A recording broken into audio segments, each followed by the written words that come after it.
네, 찬송가 109장 찬송하시겠습니다. 찬송가 109장입니다.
다 같이 묵상 기도하심으로 2020년 12월 25일 성탄 축하 예배 시작하겠습니다. 다 같이 기도하시겠습니다.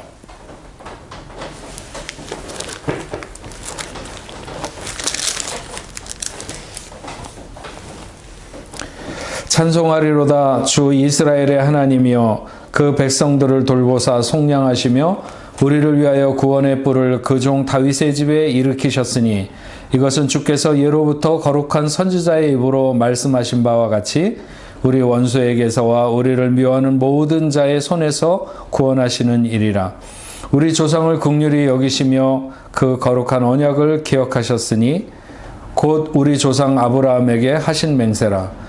우리가 원수의 손에서 건지심을 받고 종일토록 주 앞에서 성결과 의로 두려움 없이 섬기게 하리라 하셨도다. 이는 우리의 하나님의 긍휼로 인함이라. 이로써 돋는 해가 위로부터 우리에게 임하여 어둠과 죽음의 그늘에 앉은 자에게 비추고 우리의 발을 평강의 길로 인도하시리로다. 그러므로 주께서 친히 징조를 너희에게 주실 것이라. 보라 처녀가 잉태하여 아들을 낳을 것이요 그의 이름을 임마누엘이라 하리라. 하나님은 영이시니 예배하는 자가 영과 진리로 예배할지니라. 아멘. 찬송가 108장 찬송하시겠습니다. 찬송가 108장입니다.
나는 전능하신 아버지 하나님, 천지의 창조주를 믿습니다. 나는 그의 유일하신 아들, 우리 주 예수 그리스도를 믿습니다. 그는 성령으로 잉태되어 동정녀 마리아에게서 나시고 본디오 빌라도에게 고난을 받아 십자가에 못 박혀 죽으시고 장사된 지 사흘 만에 죽은 자 가운데서 다시 살아나셨으며 하늘에 오르시어 전능하신 아버지 하나님 우편에 앉아 계시다가 거기로부터 살아있는 자와 죽은 자를 심판하러 오십니다. 나는 성령을 믿으며 거룩한 공교회와 성도의 교제와 죄를 용서받는 것과 몸의 부활과 영생을 믿습니다. 아멘.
하나님 아버지, 독생자 예수 그리스도를 이 땅에 보내주셔서 죄와 사망의 어둠 속에서 신음하던 저희를 구원하여 주시고 영생의 소망을 품고 영원한 본향을 바라보며 살게 하시는 주님의 은혜에 감사와 찬양과 영광을 올려드립니다.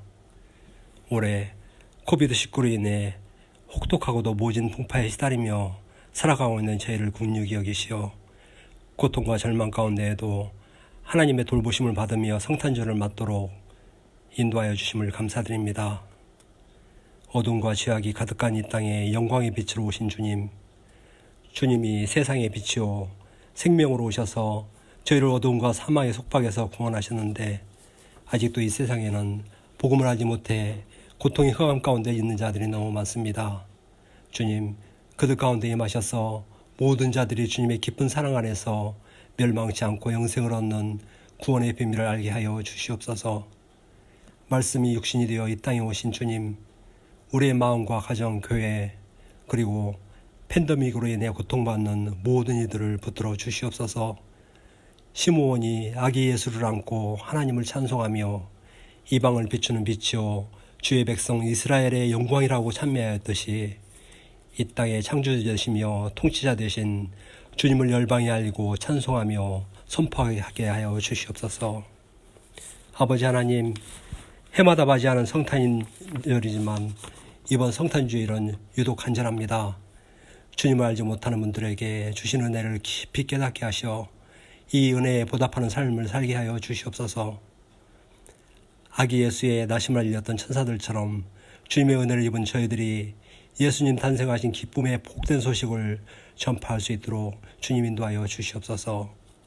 아버지 하나님, 이 시간 말씀을 대언하는 목사님에게 말씀의 능력과 성령의 충만한 마음을 주사 주의 말씀을 대언하게 하시며 주의 말씀을 듣는 우리 성도들의 마음에 성령의 위로하심과 치료하심과 강팍한 마음이 녹아지는 살아계신 하나님의 말씀을 듣고 남은 올 한 해를 승리하며 마무리할 수 있도록 주님 인도하여 주시옵소서. 이 모든 말씀 살아계신 예수 그리스도의 이름으로 기도드립니다. 아멘. 성경 말씀 보시겠습니다. 하나님께서 오늘 우리에게 주시는 말씀은 신약성경 마태복음 2장 1절부터 12절 말씀까지 보겠습니다. 신약성경 마태복음 2장 1절부터 12절 말씀까지 보겠습니다. 헤롯 왕 때에 예수께서 유대 베들레헴에 나심에 동방으로부터 박사들이 예루살렘에 이르러 말하되 유대인의 왕으로 나신 이가 어디 계시냐? 우리가 동방에서 그의 별을 보고 그에게 경배하러 왔노라 하니 헤롯 왕과 온 예루살렘이 듣고 소동한지라. 왕이 모든 대제사장과 백성의 서기관들을 모아 그리스도가 어디서 나겠느냐 물으니 이르되 유대 베들레헴이오니 이는 선지자로 이렇게 기록된 바 또 유대 땅 베들레헴아 너는 유대 고을 중에서 가장 작지 아니하도다. 내게서 한 다스리는 자가 나와서 내 백성 이스라엘의 목자가 되리라 하였음이니이다. 이에 헤롯이 가만히 박사들을 불러 별이 난 때를 자세히 묻고 베들레헴으로 보내며 이르되 가서 아기에 대하여 자세히 알아보고 찾거든 내게 고하여 나도 가서 그에게 경배하게 하라. 박사들이 왕의 말을 듣고 갈새 동방에서 보던 그 별이 문득 앞서 인도하여 가다가 아기 있는 곳 위에 머물러 있는지라. 그들이 별을 보고 매우 크게 기뻐하고 기뻐하더라. 집에 들어가 아기와 그 어머니 마리아가 함께 있는 것을 보고 엎드려 아기께 경배하고 보배압을 열어 황금과 유향과 모략을 예물로 드리니라. 그들은 꿈에 헤롯에게로 돌아가지 말라 지시하심을 받아 다른 길로 고국에 돌아가니라. 아멘. 복내프 성도 여러분, 성탄과 이제 얼마 안 있으면 새해를 맞게 되는데 여러분 모두에게 기쁨과 또 여러분의 가정에 평화가 넘치시기를 바랍니다. 지난 한 해에도 많은 관심과 사랑, 개인적으로 저에게 그렇게 여러분들이 격려해 주시고 또 함께 신앙생활하면서 지켜봐 주셨는데 감사드립니다. 여러분 2021년 새로운 한 해에는 정말 이 코비드19를 비롯한 그런 그 어둠의 긴 터널이 끝나고 환하고 밝은 또 참된 자유의 기쁨이 있는 그런 해가 되기를 소망하고 하나님 앞에 여러분들이 기도하시는 모든 것들이 다 응답되는 그런 복된 한 해가 되시기를 소망합니다. 오늘 우리 성탄일을 통해서 그리스도가 어디서 나겠느냐 하는 제목으로 오늘 마태복음에 있는 말씀을 가지고 함께 우리 성탄일에 주시는 하나님의 음성을 들으려고 합니다. 나폴레옹이 그런 말을 했습니다. 그리스도의 실존은 일종의 신비라는 주장에 나는 동의한다. 그러나 이런 신비는 인간의 갈등과 직면하게 된다. 그러나 신비를 거부할 때 세상은 풀리지 않는 수수께끼로 휩싸이고 그것을 믿을 때 인류는 충분히 설명될 수 있다. 이런 얘기를 했습니다. 나폴레옹이 싸움만 잘한 것이 아니라 아마 생각도 꽤 깊은 사람이었던 것 같습니다. 동방의 박사들이 예수님께 경배하기 위해서 길을 떠나서 그들은 페르시아로부터 약 800km 이상의 별을 따라서 유대로 오게 됩니다. 그런데 그들이 거의 다 와서 길을 잃었습니다. 그들이 가야 하는 곳은 유대 베들레헴이었는데 그들은 예루살렘으로 들어갔습니다. 그들이 예루살렘 가까이 왔을 때 아마도 이제 다 왔다고 이렇게 생각했던 것 같습니다. 그들이 다 왔다고 생각하고 자기들 마음대로 왕궁을 향해서 움직일 때 더 이상 별은 그들을 인도하지 않았습니다. 동방의 박사들은 자기들이 모르기는 몰라도 아마 세상에 엄청난 왕이 나셨다고 이렇게 생각한 것 같습니다.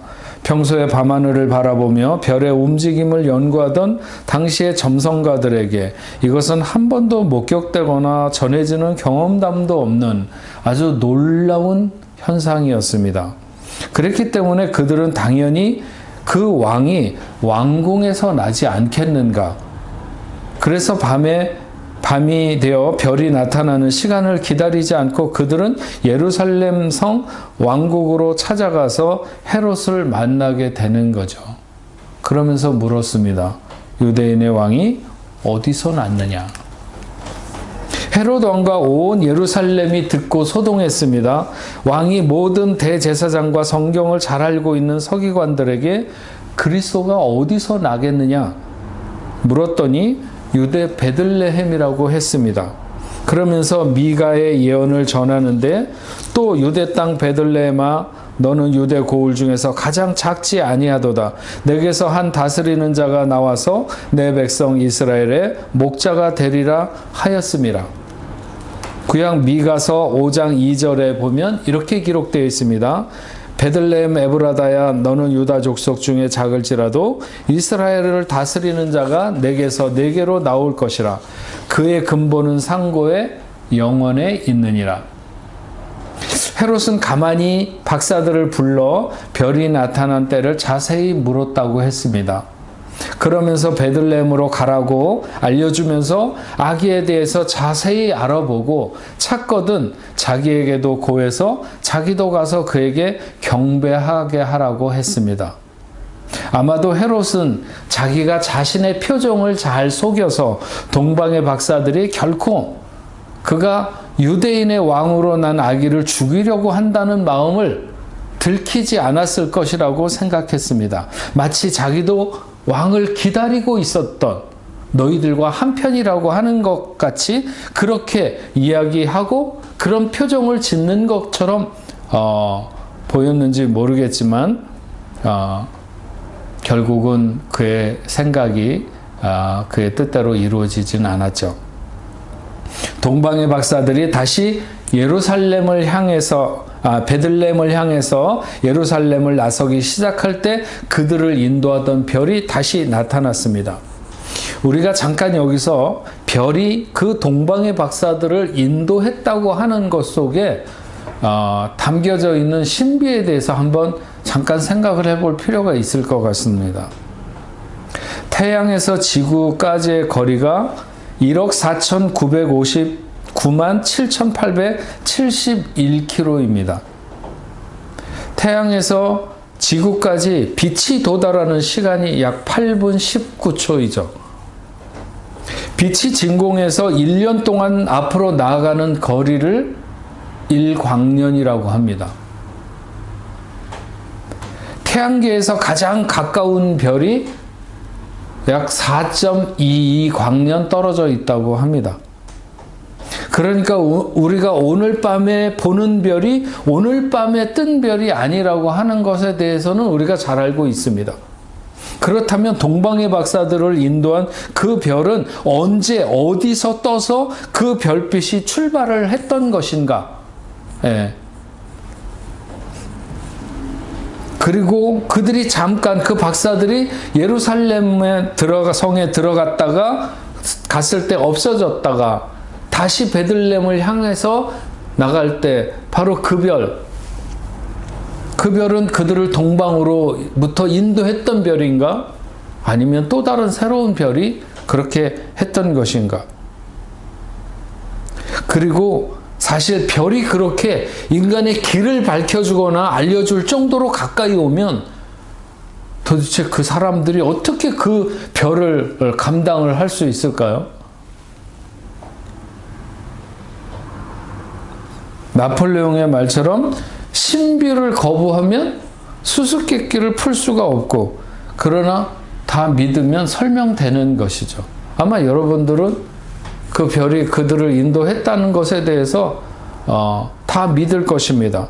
정말 태양계나 은하계에 있는 별이든지 아니면 광야의 이스라엘 백성들을 인도하던 구름기둥과 불기둥과 같은 것에서 어떤 불덩어리이든지, 그것도 아니면 하나님이 임시로 하늘에 띄운 어떤 빛의 덩어리든지, 분명히 동방의 박사들은 그 별을 따라서 왔고 베들레헴으로 인도를 받아서 별이 머문 그 집에 들어가서 아기 예수를 보고 경배하며 보배합을 열어서 황금과 유향과 모략을 예물로 드렸습니다. 그리고 하나님의 꿈에 하나님의 지시를 받았죠.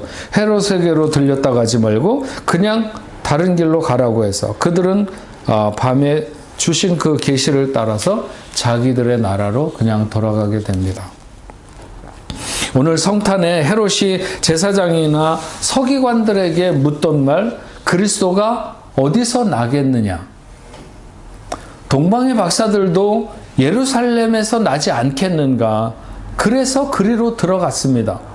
예루살렘에 있는 헤롯은 자기가 유대인의 왕인데 누가 또 왕으로 온다는 것인가? 이 예루살렘을 내어주어야 한다는 것에 대해서 그는 받아들일 수가 없었던 것이죠. 그런데 그리스도는 의외로 왕의 도시였던 예루살렘이 아니라 작은 베들레헴에 오신다고 하는 것입니다. 베들레헴 에브라다야, 너는 유다 족속 중에 작을지라도 이스라엘을 다스리는 자가 내게서 내게로 나올 것이라. 그의 근본은 상고에 영원에 있느니라.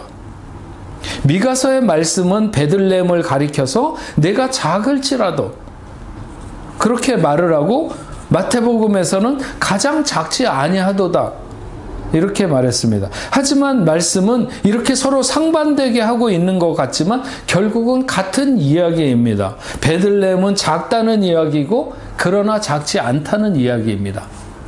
왜냐하면 거기서 한 다스리는 자가 나와서 내 백성 이스라엘의 목자가 되리라고 했기 때문입니다. 예수님은 왕궁으로 오시지 않았습니다. 물론 그분은 이 땅 그 어느 왕궁에서도 그분을 모시기에 적당한 곳은 없습니다. 예루살렘이든지 아니면 한때 왕성했던 바벨론 제국의 궁이든지, 당시에 가장 실제적인 힘을 가졌던 로마 제국의 황제가 살던 그런 황궁이라 할지라도 그분을 모시기에 적당하지 못하지만 주님은 그런 화려한 왕궁으로 오시지 않았습니다. 그리고 호적을 하기 위해서 올라온 아기 예수의 부모는 베들레헴 그 동네에서도 그 어느 곳 하나 번듯한 곳을 얻을 수가 없었고 허름한 외양간에 놓여있는 빈 구유가 바로 그분이 오신 자리입니다. 더 이상은 낮아질 수 없는 곳. 왕이 나시기 전에 나시기에는 전혀 그럴 것 같지 않은 곳. 주님이 오신 유대 베들레헴은 바로 그런 곳이었습니다. 그래서 누가복음 2장 12절에 너희가 가서 강보에 쌓여 구유에 누여있는 아기를 보리니 이것이 너희에게 표적이니라.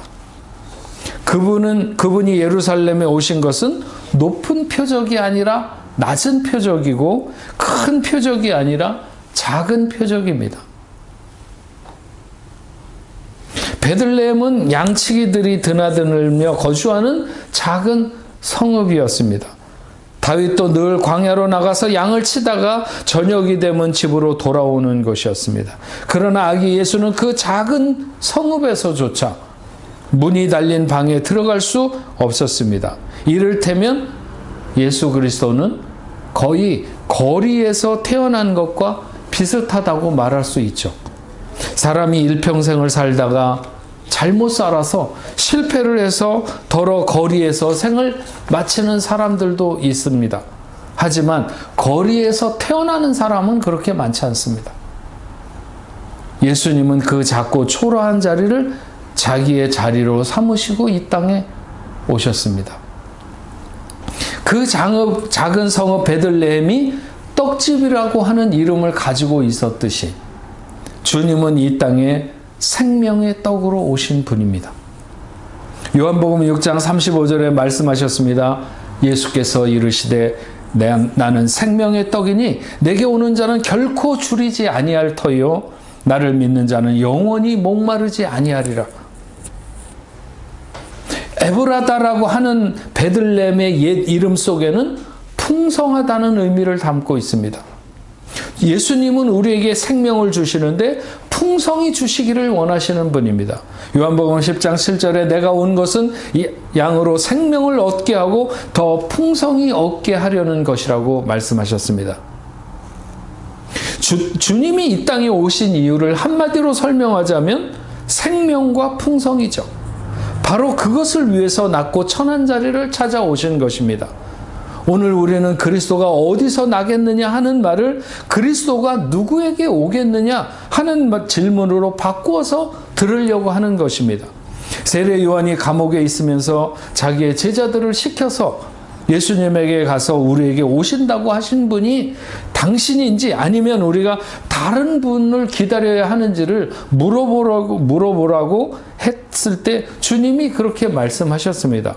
마태복음 11장 4절과 5절에 예수께서 대답하여 이르시되 너희는 가서 듣고 보는 것을 요한에게 알리되 맹인이 보며 못 걷는 사람이 걸으며 나병 환자가 깨끗함을 받으며 못 듣는 자가 들으며 죽은 자가 살아나며 가난한 자에게 복음이 전파된다 하라.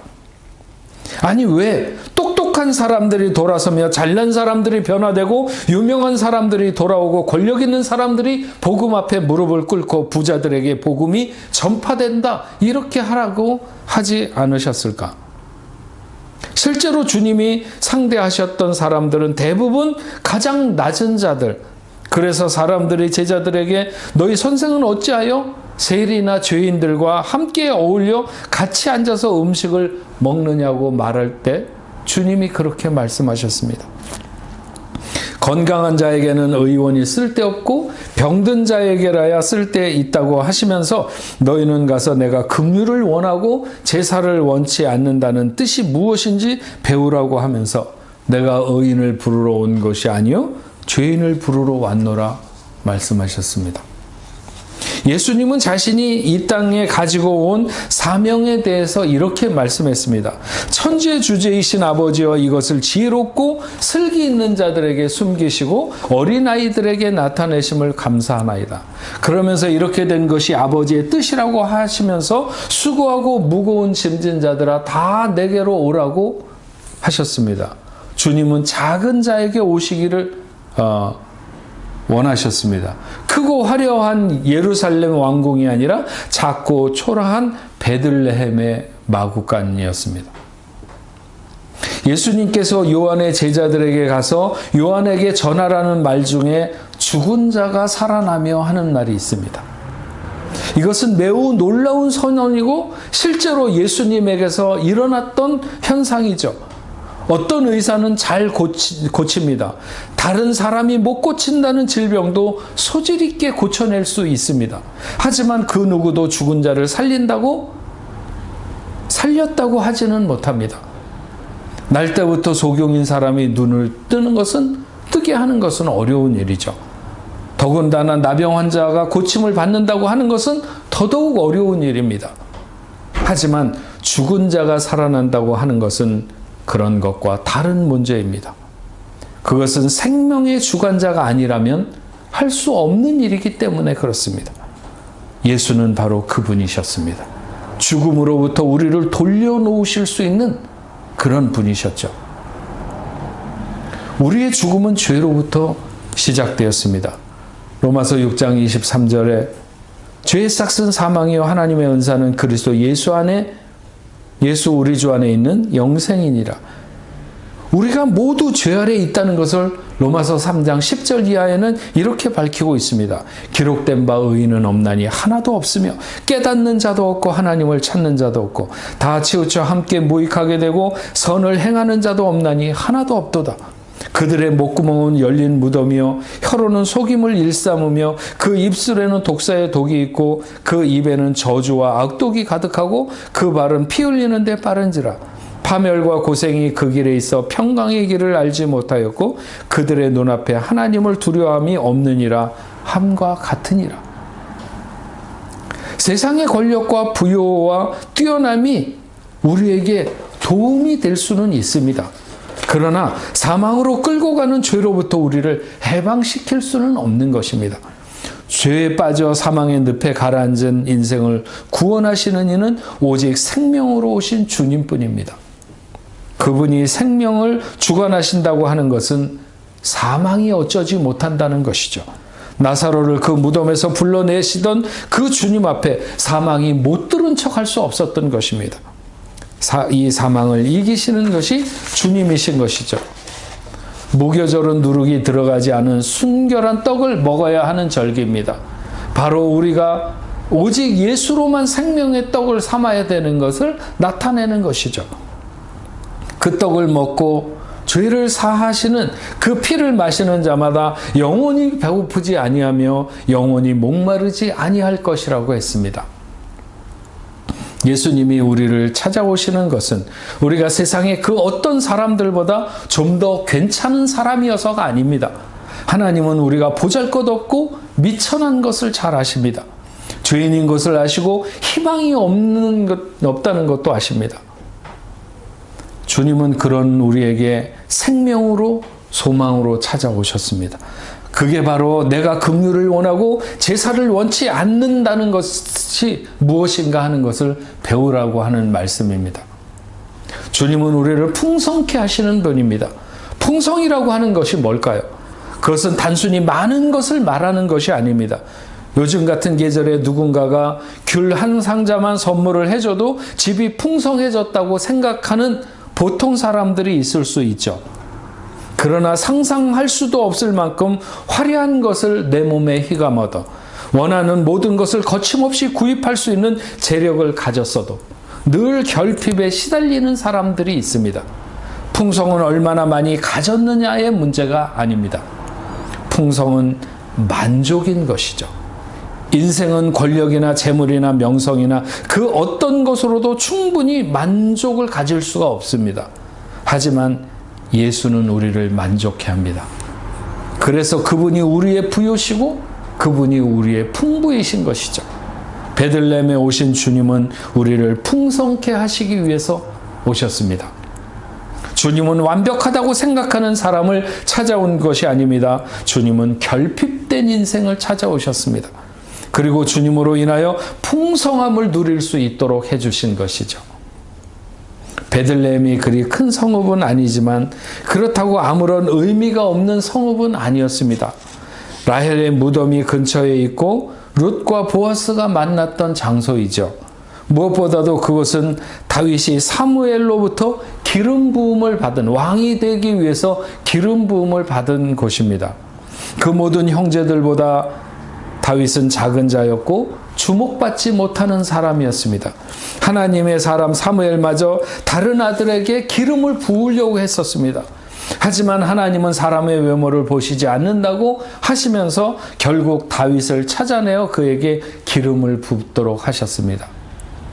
주님이 우리 같은 작은 자를 찾아오셔서 생명을 주시고 우리를 풍성케 하실 뿐만 아니라 그분이 무엇을 하시는가? 그것은 그분이 우리에게 기름 붓기를 원하시는 것입니다. 늘 하는 말이지만 예수님의 제자들 중에 변변한 사람이 누가 있었습니까? 많이 배운 사람도 없고 많이 가진 사람도 없습니다. 하지만 그들을 사명자로 삼으셔서 복음의 기초를 놓는 그 중요한 초기 기독교의 시대의 사명을 잘 감당케 하셨습니다. 이사야 60장 22절에 이렇게 말씀했죠.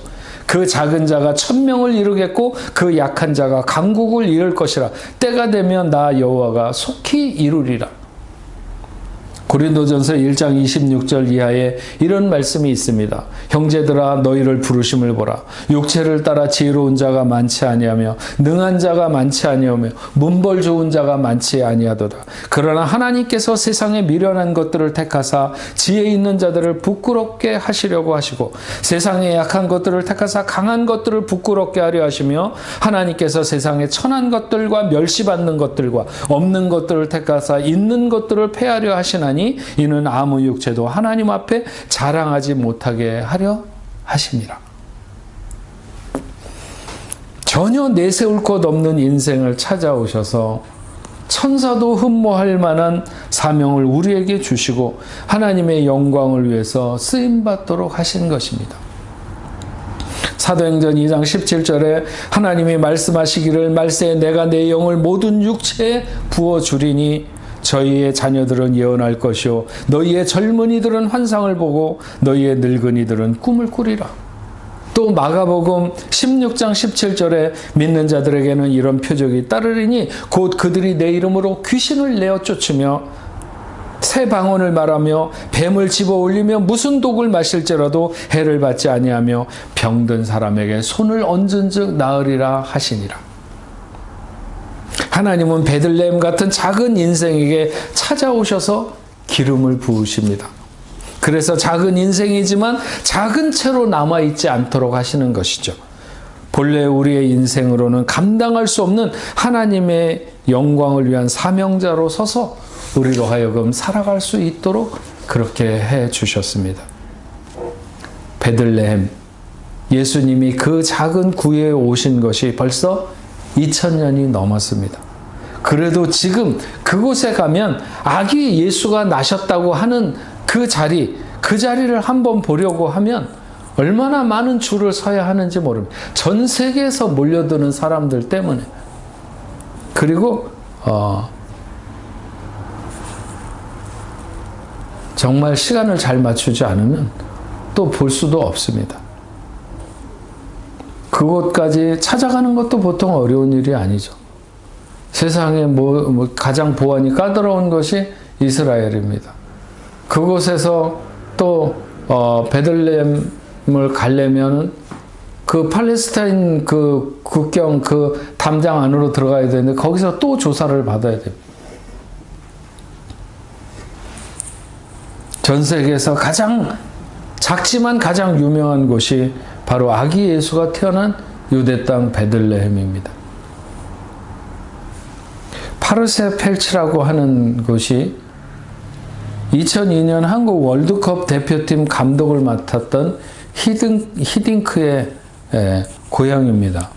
인구 몇천 명밖에는 안 되는 작은 도시죠.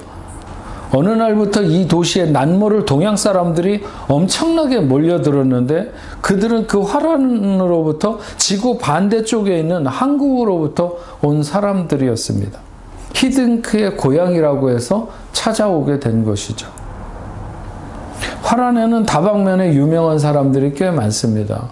우리가 잘 아는 대로 화가 중에 렘브란트라든지 고호라든지 이런 사람들이 다 네덜란드 사람이고요. 저는 신학을 하기 때문에 제가 화란 사람 중에서 가장 먼저 알았던 사람은 아브라함 카이퍼라고 하는, 수상도 했고 또 신학자인 아브라함 카이퍼에 대해서 가장 먼저 알았습니다. 모든 한국 사람들에게 네덜란드라고 하는 작은 나라를 그렇게 잘 알게 된 것은 히딩크라고 하는 사람, 그 사람이 거기서 났기 때문인 것이죠. 예수님이 그곳에 태어나기 전까지 베들레헴은 다윗의 동네였습니다. 예수님이 태어나시면서 그 동네는 그리스도가 나신 곳이 되었습니다. 작지만 작지 않은 곳이 되었고 작을지라도 큰 곳이 되었습니다. 세상 그 어느 곳도 감당할 수 없는 큰 분이 그곳에서 나셨기 때문에, 세상을 구원하는 구원자가 거기서 나셨기 때문에, 예수가 담긴 인생은 작지만 작지 않은 인생입니다.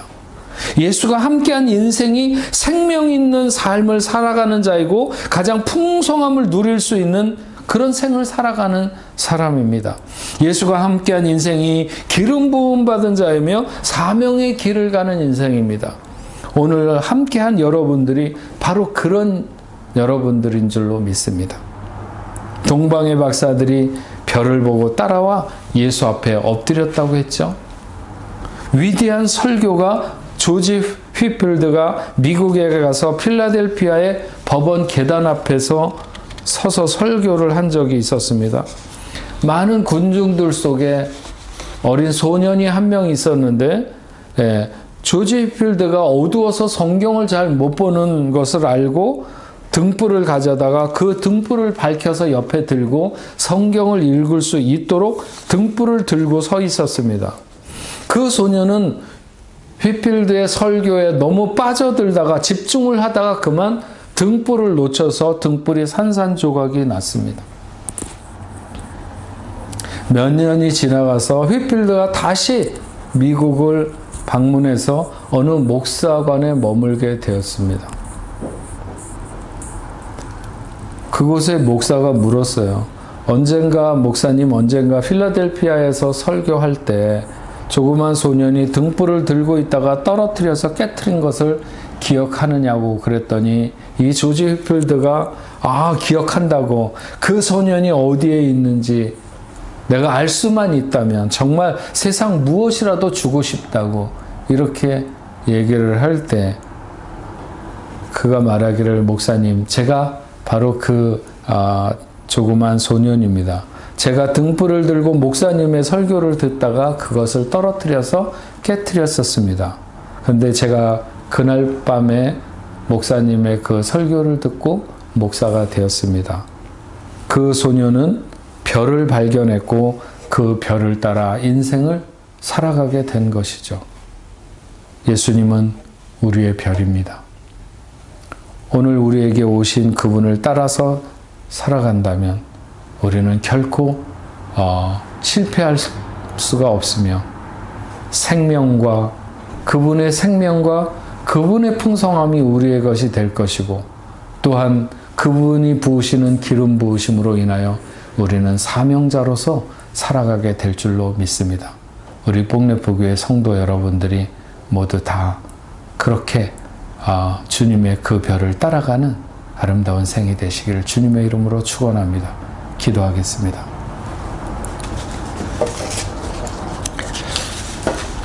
하나님 아버지, 감사합니다.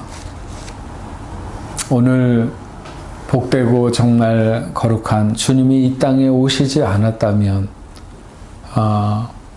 생각할 수도 없는, 그러나 낮고 천한 자리 작은 유대 땅 베들레헴에 찾아오신 것처럼 세상에서 그 누구에도 주목하지 않는 우리 각자 작은 인생에게 찾아오셔서 우리의 주인이 되시고 우리의 생명이 되시고 우리의 풍성함이 되시고 우리의 기름 부음이 되시고, 그래서 우리의 사명을 허락해 주셔서 우리가 주님을 따라 주님과 더불어 함께 가는 인생이 될 수 있게 하신 것이 얼마나 놀라운 축복인지 온 마음을 다해서, 온 기쁨을 다해서 하나님을 찬양하고 하나님 앞에 영광을 돌립니다. 하나님, 우리가 그렇게 정말 별을 따라가는 인생들, 주님과 더불어 함께 동행하는 그런 삶이 될 수 있도록 인도하여 주옵소서. 우리 부족한 인생들이 하나님의 영광을 드러내기를 원합니다. 우리 복내프교의 모든 성도들이 이렇게 하나님 앞에 영광된 삶의 목적을 가지고 살아가는 존귀한 백성들 다 되게 하여 주옵소서. 예수님의 이름으로 기도합니다. 아멘. 찬송가 123장 찬송하시겠습니다. 찬송가 123장입니다.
다 같이 기도하시겠습니다.